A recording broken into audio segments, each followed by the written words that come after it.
Монголчуудын төр төсний уламжлалт түүх соёлын дурсгалт зүйл уран зохиол, урлагийн бүтээлээр дамжуулан хүүхэд залуучуудад үндэсний бахархал, эх оронч үзлийг төлөвшүүлэх зорилгоор манай улсын төрийн болон орон нутгийн бүх музей 0-16 хүртэлх насны хүүхдүүдэд үн төлбөргүй үйлчлэгээ үзүүлдэг билээ.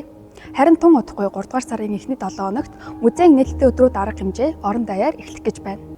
Нээлттэй өдрүүд арга хэмжээний үеэр нийслэл орон нутагт дахь бүх музейн ачаалал хит ихсэж, үзмэрийн хадгалалт хамгаалалт алдагдах эрсдэл тулгарч, бүтэн жилийн хугацаанд музей үздэг хүний тоотой тэнцэх хүмүүс ганцхан өдөрт музейд ирж маш их ачаалал үүсдэг билээ.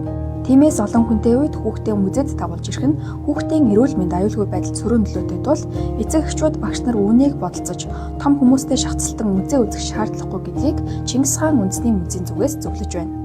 Музейн нээлттэй өдрүүдээс бусад өдрүүдэд хүүхдүүд ангиараа, найзуудаараа, ганцаараа гээд дуртай цагтаа хүссэн үедээ хэдэн ч удаа музей үзэж болох бөгөөд эцэг эхчүүд багш нар хүүхдэд дагуулan ирж музей үзсний дараа музейд суралцах боловсролын хөтөлбөрт хамрагдаж түүх соёлын ертөнцөөр тухтай аялаарай. Түүх соёлоо эрхэмлэн дээдлэгч танд баярлалаа.